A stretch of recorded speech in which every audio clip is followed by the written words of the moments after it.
Kembalinya Raja Serigala. Bab 265 Ayah, persetan dengan dia. Puluhan penjahat di depannya juga tercengang, lalu mereka berteriak bersamaan. Membunuh. Lebih dari 80 orang bergegas menuju Chen Fan. Suara mendesing. Chen Fan tidak membuang kata-kata dan langsung menabrak 7 atau 8 orang itu seperti bola meriam. Orang-orang di belakang bergegas maju lagi, siap untuk mati.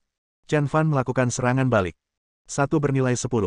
Beberapa pria besar yang menyerbu di depan terpotong dua dengan tongkat mereka sebelum mereka bahkan bisa menyentuh Chen Fan.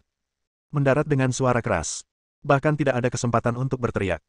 Chen Fan sangat cepat, mencapai tujuan dalam sekejap dengan kecepatan 10 meter. Bertarung satu sama lain. Serangkaian percikan. Pria itu memotongnya dengan senjata di tangannya. Angin menderu dan secepat kilat. Pada saat ini, di dalam ruangan, Huang Sengan dan yang lainnya memiliki tatapan suram di mata mereka. Suasana hatiku sedang buruk sekali. Chen Fan meraung dan langsung menuju ke kerumunan. Menjadi seniman yang luar biasa. Gunakan pisau sebagai pena ukir dan musuh di badan sebagai objek ukir. Suara mendesing. Chen Fan sangat fokus, dan dia menghunus pedang di tangannya dengan sangat mudah. Begitu aku membuka mulut, potongan-potongan pakaian berjatuhan. Anggota badannya rontok sepotong demi sepotong. Cantik, cantik sekali. Bahkan seniman paling terkemuka di dunia pun tidak dapat mencapai patung seperti itu. Hanya Chen Fan yang dapat mengukir patung seperti itu. Adapun dialah satu-satunya orang yang memiliki bakat seperti itu dan memenuhi syarat untuk melakukan hal itu. Tentara sudah berada di gerbang kota, dengan penampilan seperti seorang kaisar. Jeritan, anggota tubuh patah, kepingan salju, puing. Semuanya berjatuhan seperti kepingan salju. Kekerasan. Pada saat ini, Chen Fan dipenuhi dengan permusuhan yang mengerikan. Kekerasan dan kegelapan yang mengerikan bercampur menjadi satu, dan keadaan menjadi gelap gulita.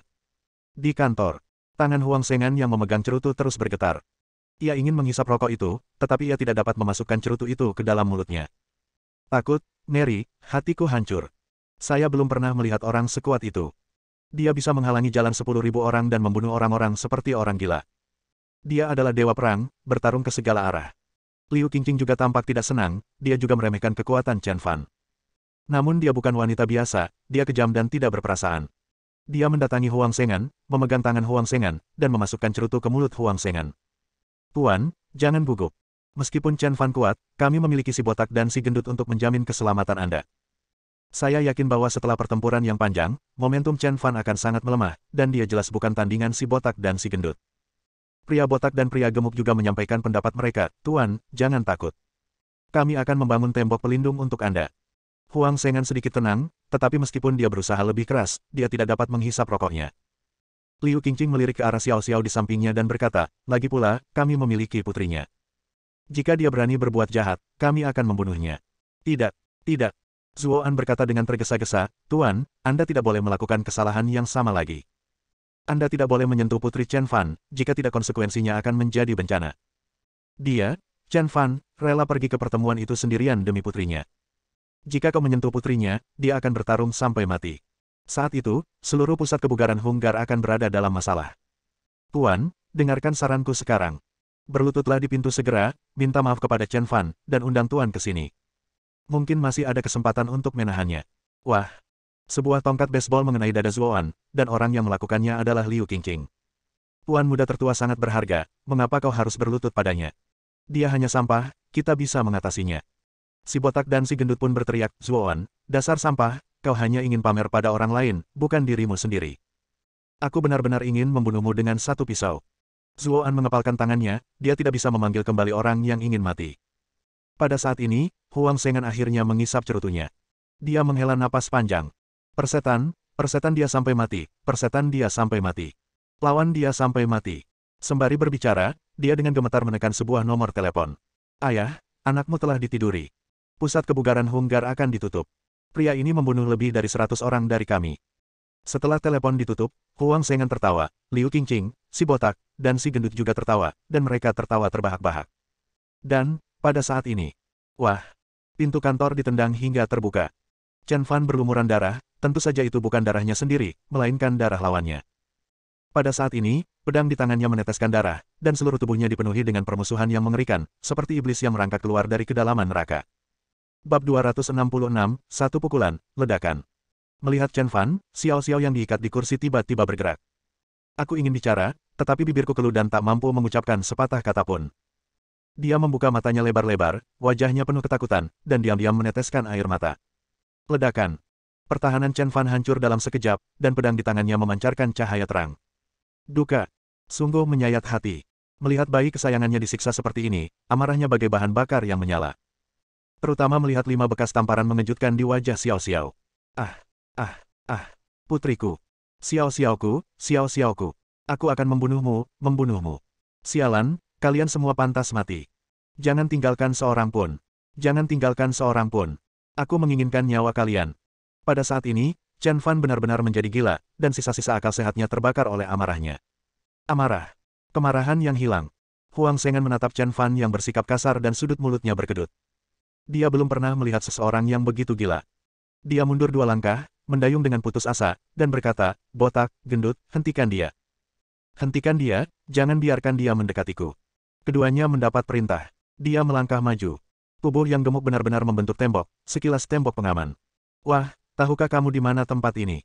Ini adalah Hongkuan Gym, bukan tempat untuk bertingkah liar.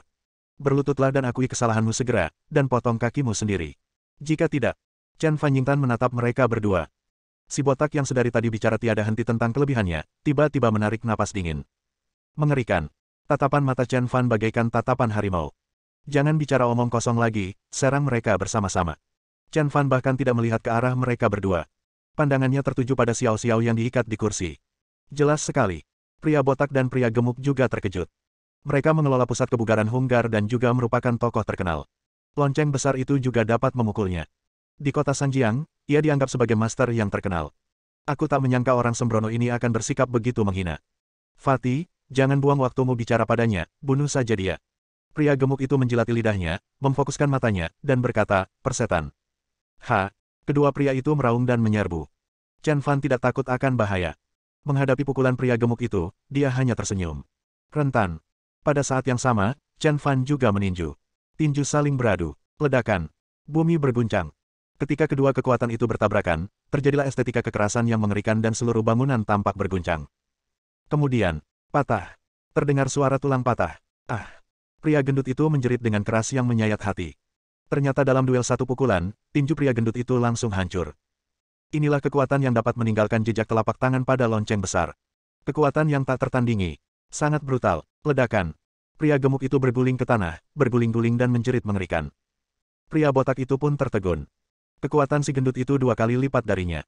Hong Zong bisa menjatuhkan si gendut itu sedikit, tetapi dia hanya bisa memukulnya. Namun meski begitu, dalam duel antara si gendut dan si kurus di hadapannya, si gendut kalah telak. Kuat, kekuatan pria ini jauh melampaui apa yang bisa dibayangkannya. Namun, dia juga bukan orang yang mudah menyerah. Meskipun dia tidak sekuat si gendut, namun keterampilannya yang unik dapat mengalahkan si gendut. Kungfu kepala besi. Pria botak itu menyerbu bagaikan bola meriam. Dengan satu pukulan, dia hanya bisa mengenai lonceng besar itu.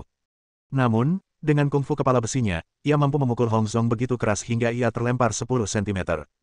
Ini juga alasan mengapa dia disukai oleh Huang Zhengan. Sudut mulut Chen Fan sedikit terangkat ketika pria botak itu berada 1 meter darinya. Dia meninju dengan keras. "Ledakan kepala anjingmu." Ledakan. Pukulan ini mengenai kepala pria botak itu dengan keras. Tepat di lubang itu, dia meninjunya. Baldi mengucapkan selamat tinggal kepada orang tuanya tanpa sempat melihat dunia yang indah ini. Ini, Huang Zhengan dan Liu Qingqing tercengang. Membunuh semut dapat dilakukan dengan cepat dan tegas, lalu apakah membunuh seorang jenderal dapat dilakukan dengan cara yang sama? Kok dia begitu hebat? Chen Fan tidak melihat orang lain, tetapi berjalan menuju Xiao Xiao. "Jangan takut, Xiao Xiao, ayah ada di sini untuk menyelamatkanmu, monster Xiao Xiao." Dan, pada saat ini, "Chen Fan, berdirilah di sana dan jangan bergerak. Jika kau berani mendekat, aku akan menembaknya sampai mati." Liu Qingqing memegang pistol di tangannya dan mengarahkannya ke Xiao Xiao, memperingatkannya. Bab 267 Aku lebih cepat, peluru. Chen Fan menatap Liu Qingqing dengan dingin, "Apakah kamu tahu akibat menodongkan pistol ke putriku?" Matanya tampak menakutkan. Dia melihat dinginnya kematian di matanya. Bahkan lebih mengerikan daripada saat dia membunuh si botak dan si gendut. Liu Qingqing menggigil, dia tidak berani membayangkan dewa macam apa yang telah dia sakiti. Namun, jelas tidak ada jalan keluar. Mereka harus mati bersama, atau dia akan membunuh mereka. Liu Qingqing tidak memilih. "Chen Fan, berhentilah membuatku takut. Sekarang, potong kaki dan tanganmu segera dan minta maaf kepada Tuan Muda, kalau tidak aku akan menembakmu." "Berlututlah segera." Liu Qingqing sengaja meninggikan suaranya. Namun, Chen Fan menatap Liu Qingqing dengan dingin. Dia sedang bermain api, dia sedang mengakhiri hidupnya sendiri. Tidak seorang pun berani menodongkan senjata kepada putrinya. Siapapun yang berani melakukan kejahatan ini akan dihukum mati. Melihat Chen Fan tidak berniat bunuh diri, Liu Qingqing mengisi senjatanya dan membuat gerakan menembak. Chen Fan, apakah kau menantang tekadku? Aku hitung sampai 3, kalau kau tidak memotong anggota tubuhmu, aku tembak kau. Liu Qingqing memegang pistol dengan kedua tangan, memutar wajahnya dan berkata, 1. Pada saat ini, Chen Fan memegang pisau terbang seukuran jari kelingkingnya di tangannya. Dia mencobanya, tetapi menemukan bahwa kecepatan peluru tidak secepat kecepatan pisau terbangnya. Karena dia ingin mati, maka... Akan tetapi, sebelum Liu Qingqing sempat melepaskan tembakan, ada sesosok tubuh yang berdiri di depan senjatanya. Liu Qingqing tercengang. Zuoan, kau brengsek. Zuoan tiba-tiba meraih pistol di tangan Liu Qingqing, mengarahkan moncongnya ke dinding, dan berteriak, jangan melakukan hal bodoh lagi. Tapi Liu Qingqing bukanlah orang yang lemah. Dia mengerahkan kekuatan dan mengarahkan senjatanya ke arah tepi kiri lagi. Wah! Satu tembakan mengenai paha Zuoan tepat. Saat dia hendak menarik pelatuk dan melepaskan tembakan kedua. Fiu! Sebuah pisau terbang ditusukkan setengah ke jantung Liu Qingqing, dan darah mengalir turun dari antara alisnya. Darah mengalir seperti kolom. Liu Qingqing membuka matanya lebar-lebar dan mengucapkan selamat tinggal pada dunia ini dengan mata terbuka. Zuoan juga tiba-tiba menatap Chen Fan. Kecepatan pisau lebih cepat dari peluru. Ternyata dia terlalu sentimental. Bahkan jika dia tidak berdiri, pisau terbang ini akan membunuh Liu Qingqing sebelum dia bisa menembak. Ah! Zuoan menjerit dan jatuh ke tanah. Chen Fan bahkan tidak memandangnya dan melangkah ke sisi Xiao Xiao. Xiao Xiao, ayah datang, ayah datang. Jangan takut, Xiao Xiao. Jangan takut, ayah ada di sini. Chen Fan melepaskan Xiao Xiao.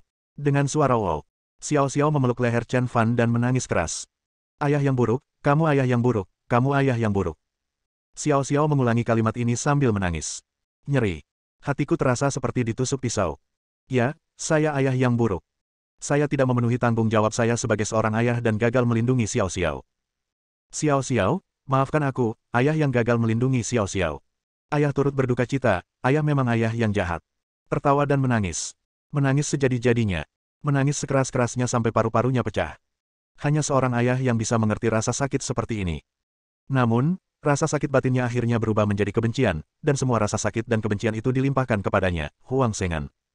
Akhirnya, tangisan Xiao Xiao menjadi jauh lebih pelan, hingga menghilang dan berubah menjadi suara dengkuran kecil yang hangat. Chen Fan tahu bahwa Xiao Xiao yang sangat ketakutan, merasakan rasa aman yang belum pernah ada sebelumnya saat bersandar di bahunya, jadi dia tertidur dengan tenang. Chen Fan menggendong Xiao Xiao di tangannya dan berjalan menuju Huang Sengan selangkah demi selangkah. Dialah dalam insiden ini dan dia pantas mati. Pada saat ini, wajah Huang Sengan sepucat kertas, mulutnya kering, dan tungkai serta kakinya gemetar.